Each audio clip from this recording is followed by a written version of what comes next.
I don't debate the poor on Twitter. That was Do Kwon in 2021, dismissing an economist who warned his cryptocurrency could collapse. And sorry I don't have any change on me for her at the moment. By then, Kwon had cultivated a persona, brilliant, arrogant, untouchable. When critics questioned whether his algorithmic stablecoin could survive a crisis, he mocked them.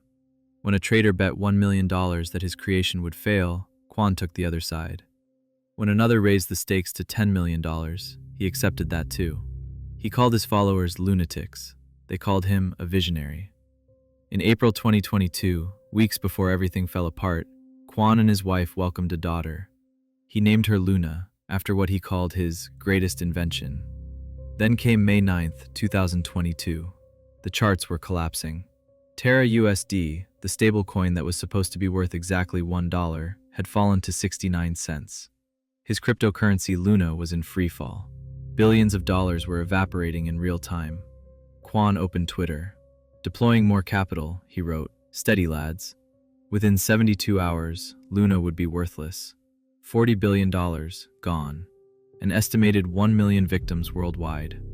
Exposed, a web of lies, secret bailouts, and fabricated data that had propped up the illusion. Within 6 months, Kwon would be a fugitive, tracked by Interpol across 3 continents. Within 3 years, he would stand in a Manhattan courtroom pleading guilty to fraud. This was a fraud on an epic, generational scale, the judge told him. In the history of federal prosecutions, there are few frauds that have caused as much harm. 15 years in federal prison. But the sentence was almost beside the point. By then, lives had been destroyed, retirement savings wiped out, families shattered. In South Korea, authorities would investigate multiple deaths connected to the collapse. And the contagion had spread, triggering a cascade of failures that would reshape the entire cryptocurrency industry. This is Do Kwon, and this is what happened. Before he was a fugitive, before he was a punchline, Do Kwon was a prodigy. Stanford computer science degree, job offers from Microsoft, the kind of credentials that opened doors in Silicon Valley, and the kind of ambition that made him walk away from all of it. His first venture was called AnyFi, a mesh networking startup. Years later, investigators would discover problems with its government funding. 5 counts of inappropriate use of funds were documented. It was a pattern that would repeat. In January 2018, Kwon co-founded Terraform Labs with entrepreneur Daniel Shin.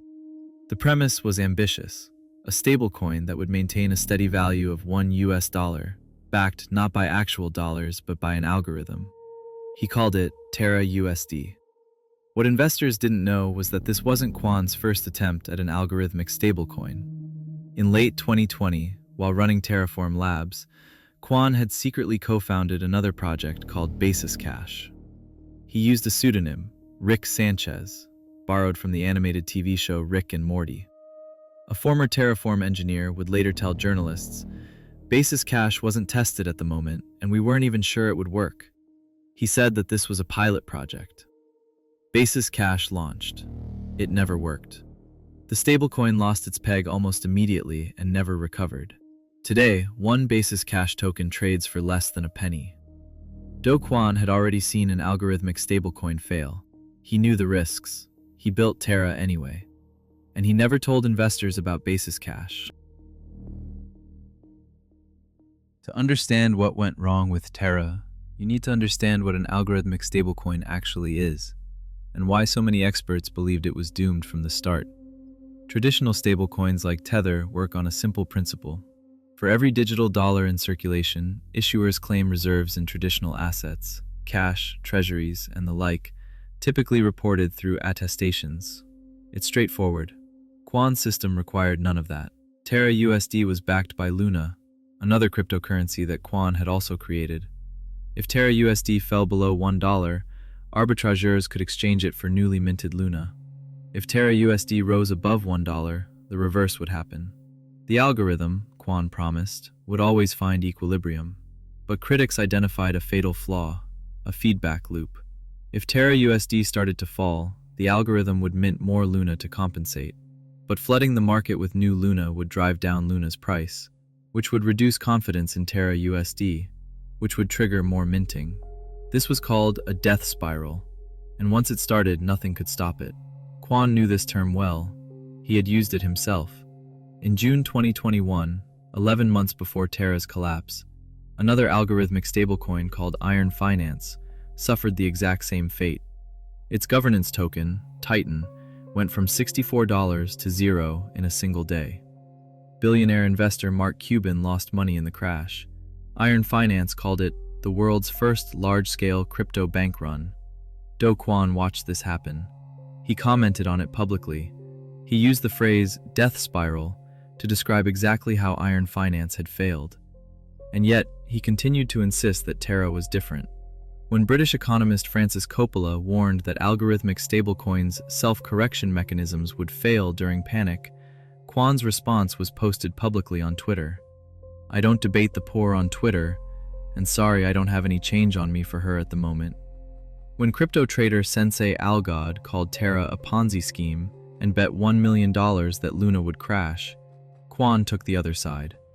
Soon after, another trader, GCR, raised the stakes to $10 million. Kwon accepted that bet too. "I don't debate the poor" became his catchphrase. Rune Christensen, co-founder of competing stablecoin MakerDAO, offered a more measured assessment. "UST is a solid Ponzi, and I respect that. But they are not built for resilience, and they are going to zero once the market turns for real." Despite the warnings, the Terra ecosystem grew at an extraordinary pace. By early 2022, Luna's market capitalization exceeded $40 billion. The believers called themselves LUNAtics, a term of pride. They had Discord servers and Twitter communities. They had a shared conviction that Do Kwon was building something that would change the world. They also had powerful allies. In January 2022, Mike Novogratz, billionaire founder of Galaxy Digital and former Goldman Sachs partner, got a tattoo. A wolf howling at the moon, with the word Luna emblazoned across his arm. "I'm officially a lunatic," he tweeted. "Thanks at Stablecoin." Do Kwon replied, "King Lunatic." What investors didn't know was that in the days immediately after Novogratz showed off his tattoo, Galaxy Digital was quietly selling. Between January 5th and January 13th, 2022, the firm sold over $104 million worth of Luna tokens, while Novogratz continued to publicly promote the project. In March 2025, the New York Attorney General would fine Galaxy $200 million for this conduct, promoting Luna without disclosing that the firm was simultaneously selling into the market. Novogratz now says the tattoo is a good reminder of hubris. But beyond the institutional investors, what truly powered Terra's growth was something simpler, a savings account that paid 20% annual interest. The product was called Anchor Protocol. Deposit your TerraUSD, earn roughly 20% per year. In a world where traditional banks paid less than 1%, it was irresistible. The problem was sustainability. The 20% wasn't a return generated by the market. It was essentially a marketing spend. Anchor's yield depended on repeated subsidies and reserve top-ups from Terraform labs, not organic lending demand. By January 2022, the cracks were visible to anyone who looked. Anchor's yield reserve, the fund that paid the difference between what the protocol earned and what it promised depositors, was draining at roughly $1.25 million per day. Analysts projected it would hit zero within weeks. Terraform Labs responded by injecting another $450 million. It bought time, but it didn't fix the underlying math. Deposits were growing far faster than borrowing. For every dollar lent out at interest, $4 or $5 sat earning the promised 20% with no corresponding income to support it. By spring 2022, the drain had accelerated to $4 million per day. The yield reserve was a ticking clock. Independent analysts warned repeatedly that the math didn't work. But the lunatic community had an answer for everything. Critics were dismissed as jealous, uninformed, or simply not going to make it. The Discord servers hummed with conviction. The Twitter accounts posted rocket emojis. By early 2022, more than $14 billion was deposited in Anchor, 77% of all the value in Terra's ecosystem. The entire system depended on a yield that couldn't last, and most of the people with money in it didn't want to hear it. In April 2022, just weeks before the disaster, Do Kwon and his wife welcomed a daughter. He named her Luna. "My dearest creation," he wrote on social media, "named after my greatest invention." To attract users, Do Kwon needed to prove that Terra had real-world utility beyond speculation. He found one in Chai, a popular South Korean payment app co-founded by his partner, Daniel Shin. According to Kwon, millions of Chai transactions were happening on the Terra blockchain. It was proof that Terra wasn't just a casino, it was infrastructure for the real economy. There was just one problem. It was a lie. Private messages between Kwon and Shin, later shown to the jury, revealed the truth. In those messages, Kwon discussed creating transactions that would look like real payment activity, generating fees while Chai grew. When Shin raised concerns about what would happen if people discovered the deception, Kwon was dismissive. The messages suggested both men understood they were manufacturing the appearance of adoption. Chai never actually used the Terra blockchain. Transactions were handled through traditional banking systems. But Kwon created fake records, replicated payment data written to the blockchain in parallel, to create the illusion. According to expert testimony at trial, a large share of all token transfers on Terra between June 2019 and May 2022 were tied to these fabricated Chai transactions. When an SEC whistleblower, Chai's own chief product officer, confronted Kwon about the fraud in September 2021, Kwon didn't deny it. According to the whistleblower's testimony, Kwon simply said he didn't care about Chai. At trial, when prosecutors presented these messages to the jury, multiple jurors visibly reacted. One reporter described their expressions as shock and awe. The jury deliberated for less than 2 hours. Before we get to the final collapse, we need to understand what happened exactly 1 year earlier. A dress rehearsal that should have warned everyone. In May 2021, during a broader market crash, TerraUSD briefly lost its peg. The price dropped as low as 90 cents. For an algorithmic stablecoin, this was supposed to be the moment the algorithm proved itself. The whole selling point was that the system could heal automatically. No central authority needed, no reserves required, just math. Then, something remarkable happened. TerraUSD recovered. The peg was restored. UST exhibited extreme peg stability during the 60% price drop, Kwon tweeted. He boasted that there had been no human intervention. The algorithm had healed itself. It was a lie. When TerraUSD lost its peg, Kwon didn't rely on the algorithm. He secretly contacted Jump Trading, one of the largest trading firms in the world. Jump's crypto subsidiary agreed to buy massive quantities of TerraUSD to prop up the price. Between May 23rd and May 27th, 2021, Jump purchased over 62 million UST tokens. The coordinated buying pushed TerraUSD back to $1. In exchange, Kwon gave Jump the right to purchase 61.4 million Luna tokens at 40 cents each, regardless of market value. Luna would later trade above $90. Jump Trading profited $1.28 billion. The arrangement was kept secret.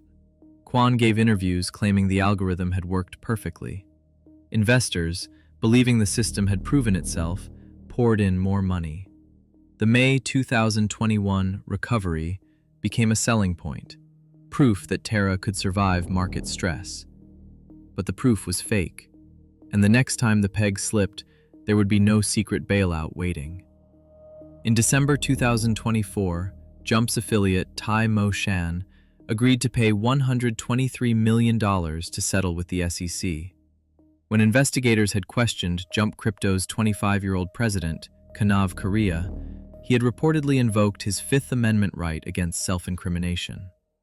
In December 2025, Terraform's bankruptcy estate filed a $4 billion lawsuit against Jump, alleging the firm had actively exploited the Terraform Labs ecosystem through manipulation, concealment, and self-enrichment. The algorithm had never saved TerraUSD. Human intervention had, and the people who knew the truth had profited enormously while ordinary investors were kept in the dark. The final collapse began with the withdrawal that Terraform Labs made itself.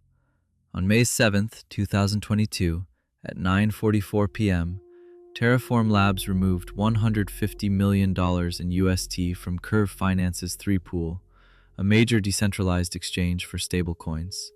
Curve's pool was essentially the main exchange booth for UST. Pulling that much liquidity made it easier for one big trade to shove the price off $1, and once that happened, panic would do the rest. The company was preparing to launch a new liquidity pool the following week. The timing could not have been worse. 13 minutes later, at 9:57 p.m., an anonymous wallet, later designated Wallet A by investigators, sold $85 million of UST into the now vulnerable pool. The massive sell order caused an immediate imbalance. Wallet A didn't stop there. Over the following hours, the same entity withdrew approximately $200 million from Anchor Protocol and dumped another $108 million on Binance. Within 1 hour of the initial sell-off, other traders swapped an additional $100 million, further disrupting the pool's balance. TerraUSD, which was supposed to be worth exactly $1, dropped to 99.5 cents. A half-cent deviation might seem trivial, but for a stablecoin, it was a warning siren. The Luna Foundation Guard, a non-profit Kwon had established to defend the peg, sprang into action. The organization held approximately $3.5 billion in reserves, mostly in Bitcoin. On May 8th, LFG transferred over 52,000 Bitcoin, worth approximately $1.5 billion, to trading counterparties. The plan was to sell the Bitcoin and buy TerraUSD, pushing the price back up. For a few hours, it seemed to work. UST climbed back toward 99 cents. The community exhaled. But on Anchor Protocol, the exodus had begun. On May 9th alone, approximately $5 billion in UST, 35% of all deposits, was withdrawn from the protocol. Investors who had been promised 20% yields were now racing for the exit. The selling pressure overwhelmed the defense. On the evening of May 9th, TerraUSD collapsed to 69 cents, then 35 cents. The death spiral had begun. Do Kwon, remarkably, remained publicly confident. Deploying more capital, he tweeted on May 9th. Steady, lads. It would become the most infamous tweet in cryptocurrency history. As TerraUSD fell, the algorithm did exactly what it was designed to do. It minted new Luna tokens. On May 7th, there were approximately 350 million Luna tokens in circulation. By May 12th, there would be 6.5 trillion. The supply had increased by more than 20,000 times in 5 days. Luna's price collapsed in lockstep. On May 7th, Luna was worth approximately $80. By May 11th, it was worth less than $1. By May 12th, fractions of a cent. On May 12th, Terraform Labs halted the blockchain entirely. No transactions, no trades. The network simply stopped. When the blockchain restarted hours later, Luna was essentially worthless. In the span of 1 week, approximately $45 billion in market value had been destroyed. The Luna Foundation Guard had burned through nearly everything. Of the 80,394 Bitcoin it held on May 7th, worth approximately $3.1 billion, only 313 remained by May 16th. $3 billion, spent in 3 days, and it hadn't been enough. On May 10th, with UST at 75 cents and falling, Terraform Labs made one final, desperate attempt. They sold another 30,000 Bitcoin from the reserves. It didn't work. The selling pressure was relentless. On May 11th, Terra's team endorsed a community proposal to accelerate the mint and burn mechanism, hoping to restore the peg faster. But by then, trust was gone. Investors weren't waiting to see if the algorithm could save itself. They were running.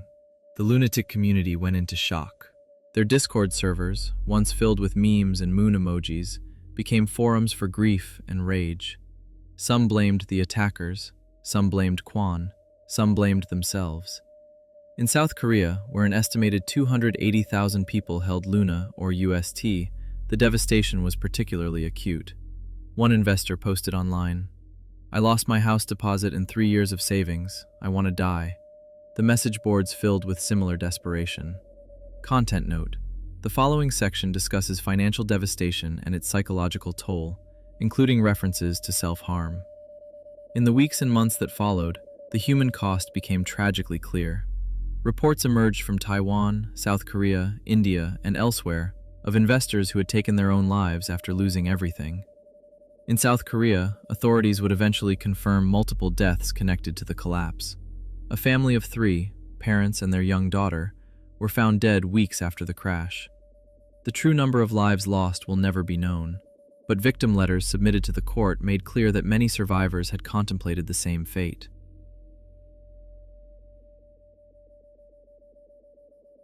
At the sentencing hearing in December 2025, victim after victim told their stories. Stanislav Trofimchuk invested $190,000, 17 years of savings. 17 years of our life gone, he told the court. 2 weeks of sheer terror. A victim speaking by telephone from Croatia described how the collapse destroyed his family. His wife divorced him. His sons abandoned their college plans. He was forced to move back to his parents' home. The victims came from everywhere. South Korea, where 280,000 people had held Luna or UST. Taiwan, where investors had poured savings into Anchor's promised yields. India, where young professionals had bet on crypto as a path to financial freedom. The United States, where retirees had trusted what looked like a high-yield savings account. Chauncey St. John testified in person. He had worked with nonprofit organizations and encouraged them to invest in Anchor Protocol. Some nonprofits lost more than $2 million. A church group lost approximately $900,000. Money that was supposed to feed the hungry, shelter the homeless, gone. A pharmacist in California borrowed $400,000 against her home to purchase TerraUSD. A painter in Vermont invested $20,000 that was earmarked for his son's college tuition. One victim, a college student, lost $11,400, years of effort. To some, that is just a number on a page, they wrote to the judge. But to me, it was years of effort. Watching it evaporate, literally overnight, was one of the most terrifying experiences of my life. Multiple victim letters described severe psychological harm. Some wrote about contemplating the worst. Others described anxiety so crippling they couldn't work, relationships destroyed by financial stress, years of therapy ahead. The judge received hundreds of letters. Some demanded the maximum sentence, others demanded more. But perhaps most disturbing was what Judge Engelmeyer observed about some of Kwon's remaining supporters. Even after the guilty plea, even after Kwon admitted in court that he had lied, some people still defended him. They wrote letters asking for leniency. They insisted he was a visionary who had simply failed. They blamed the attackers. They blamed the market. They blamed everyone except Do Kwon. The judge had seen a lot in his career, but this was something else. Reading some of these letters, he said, was like reading the words of cult followers for whom the Kool-Aid hasn't yet worn off. Kwon's troubles with regulators had started long before the collapse.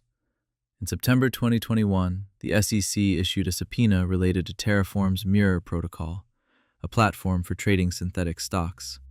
Rather than serve it through attorneys, the agency sent a process server to the Messari Mainnet conference in New York.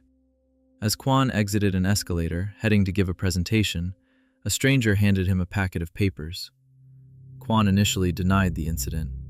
When a reporter from the Defiant asked if he'd been served, he said no. It was another lie. Court records later confirmed that Kwon knew exactly what had happened. He would sue the SEC, claiming the public service was meant to intimidate and embarrass him. The court disagreed and ordered him to comply. After the May 2022 collapse, Kwon didn't stick around. On May 12th, the day the blockchain was halted, an investor who claimed to have lost $2.3 million broke into Kwon's apartment building in Seoul. He demanded that Kwon be held accountable for the deaths of many people who had taken their own lives. Kwon's wife filed for emergency police protection. Within days, Kwon had left South Korea. By September 2022, prosecutors had issued an arrest warrant. Interpol issued a red notice. South Korea revoked his passport. In an interview that October, a journalist asked about the passport revocation. "Oh, I'm not using it anyway," Kwon said, "so I can't see how that makes a difference." He was asked if he had another passport. "I'm not comfortable answering questions related to that." By December 2022, authorities tracked Kwon to Serbia, but he kept moving. Then came March 23, 2023. Kwon arrived at Podgorica Airport with forged Costa Rican and Belgian passports. The forgeries were not particularly sophisticated. His defense lawyer, David Patton, would later recall their first meeting. Kwon was shivering in a cold Montenegrin jail. My God, Patton thought, what an extraordinary rise and fall in a few short years. In a letter to the judge, Kwon would later describe the conditions. He had to bribe guards with cigarettes just to get soap and toilet paper. Food was almost always some variation of gruel, and required additional payment for anything above bare subsistence. "I tried to move as little as possible to conserve energy," he wrote, "even when rats scurried across my legs." The cells held 10 or 11 people in 8 square meters. He was allowed outside for 1 hour daily. There was near total isolation from the outside world.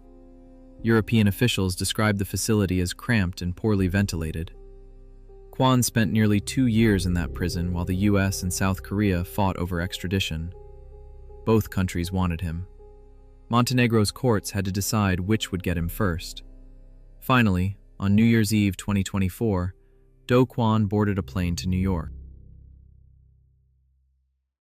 When Do Kwon arrived in the United States, he faced a 9-count federal indictment. If convicted on all counts, he faced up to 130 years in prison. A civil trial had already concluded. In April 2024, while Kwon remained in Montenegro, the SEC brought the case before a jury. The trial lasted 9 days. Prosecutors methodically dismantled the illusion Kwon had built. They showed the jury chat messages where Kwon discussed creating fake chai transactions. They presented evidence of the May 2021 bailout by Jump Trading, the secret intervention that had saved the peg while Kwon publicly claimed the algorithm was working as designed. They called expert witnesses who testified that a large share of all token transfers on Terra had been fabricated. When prosecutors read aloud Kwon's messages about making fake transactions that look real, jurors visibly reacted. One reporter in the courtroom described their expressions as shock and awe. The defense argued that Kwon had genuinely believed in Terra's technology. They said the collapse was caused by market forces, not fraud. They pointed to the hundreds of engineers and researchers who had worked on the project. The jury wasn't convinced. They deliberated for less than 2 hours, guilty on all counts. "We are pleased with today's jury verdict," the SEC announced. Do Kwon and Terra orchestrated one of the largest securities frauds in U.S. history. The court ordered Terraform to pay $4.47 billion in penalties, the largest enforcement action in SEC history against a cryptocurrency company. Kwon was personally liable for $204 million. He was permanently banned from participating in cryptocurrency transactions. Then came the criminal case. In August 2025, Kwon changed his plea. "I knowingly agreed with others to defraud, and did in fact defraud, purchasers of cryptocurrencies issued by my company," he said. "What I did was wrong." At sentencing, Assistant U.S. Attorney Sarah Mortazavi told the court, Kwon created an illusion of resilience while covering up systemic failure. This was fraud executed with arrogance, manipulation, and total disregard for people. Judge Engelmeyer noted that Kwon had owned 92% of Terraform Labs. He estimated there may have been 1 million victims. He said Kwon had exercised an almost mystical hold over investors.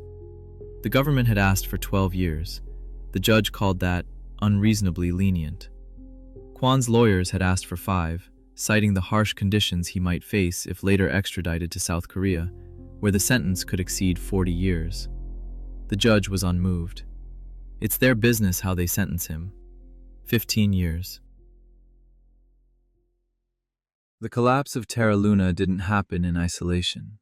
It was the first domino in a cascade that would reshape the entire cryptocurrency industry. Three Arrows Capital was one of the most prominent crypto hedge funds in the world, managing over $10 billion at its peak. Its founders, Zhu and Kyle Davies, had met at Phillips Academy Prep School and both attended Columbia University before working at Credit Suisse. They built 3AC into a crypto trading behemoth and then bet it all on a market that only went up. They had become personally close to Do Kwon after he moved to Singapore. "We began to know Do Kwon on a personal basis," Zhu would later admit. "We just felt like the project was going to do very big things." Three Arrows invested between $200 million and $600 million in Luna. When the token collapsed, the fund couldn't meet its margin calls. "What we failed to realize," Zhu said, "was that Luna was capable of falling to effective zero in a matter of days, and that this would catalyze a credit squeeze across the industry." In July 2022, Three Arrows filed for bankruptcy, owing $3.5 billion to 27 creditors. Court filings revealed that even as the fund was collapsing, Davies had reportedly made a down payment on a $50 million yacht. The co-founders disappeared. For weeks, creditors couldn't find them. When they finally surfaced in a Bloomberg interview from an undisclosed location, they were defensive. "People may call us stupid," Zhu said. "They may call us stupid or delusional, and I'll accept that. Maybe." Zhu insisted he wasn't flashy. He biked to work. His family only has 2 homes in Singapore. Arthur Hayes, the founder of BitMEX, mocked him on Twitter. "Sue ain't flashy. He rides his bike to work and to the marina where his super yacht is moored." While creditors searched for their money, the New York Times reported that Zhu and Davies were in Bali. Zhu tried surfing. Davies took up painting. "I really spent so much time meditating in Bali," Davies later said, "that I'm really just pretty zenned out." In September 2023, Zhu was arrested at Singapore's Changi Airport trying to leave the country. He was sentenced to 4 months in prison for failing to cooperate with liquidators. And then, remarkably, Zhu and Davies started a new cryptocurrency venture. In late 2022, while still owing billions, they launched a project called Open Exchange. "I'm getting early 3AC vibes all over again," Davies tweeted. "Nothing compares to the energy of a startup. The audacity was breathtaking. The contagion spread rapidly. Celsius Network, one of the largest crypto lending platforms, froze customer withdrawals on June 12, 2022. By July, it had filed for bankruptcy.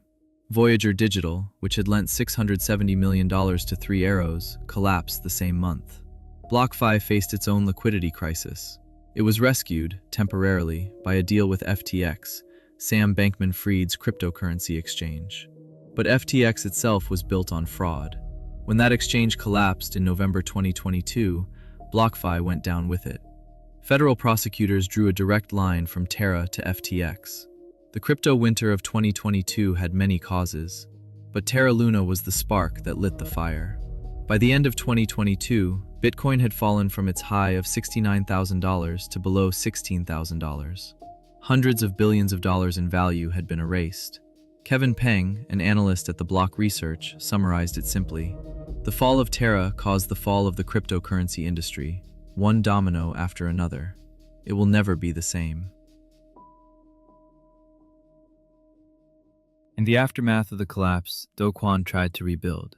On May 27, 2022, just 2 weeks after the crash, Terraform Labs launched Luna 2.0, a new blockchain, a new token, an airdrop to compensate victims. It was a disaster. Holders who had lost hundreds of thousands of dollars received tokens worth pennies. The new Luna crashed 80% on its first day of trading. The victims took to Twitter. "Lost $300,000 in Luna. Got an airdrop of $59. Thank you, Do Kwon. After losing $700,000 in Luna, my airdrop of 14 cents will make me whole." Today, Luna 2.0 has a market capitalization measured in tens of millions, a rounding error compared to the $40 billion that was lost. As for Kwon's daughter, he never changed her name. She is still called Luna. She will be a teenager by the time her father becomes eligible for release, likely sometime in the mid to late 2030s. In March 2025, the New York Attorney General announced the $200 million settlement with Galaxy Digital over its promotion of Luna while secretly selling. Mike Novogratz, the billionaire who got the wolf tattoo, had finally faced consequences for what he called the worst tattoo in history. In January 2024, Terraform Labs filed for bankruptcy. The company that had once been valued in the billions was now fighting over scraps. Its bankruptcy estate sued Jump Trading for $4 billion, claiming the firm had profited from its role in the secret 2021 bailout while helping Kwon deceive investors. The legal fallout continued. Jump's affiliate, Tai Mo Shan, paid $123 million to settle with the SEC.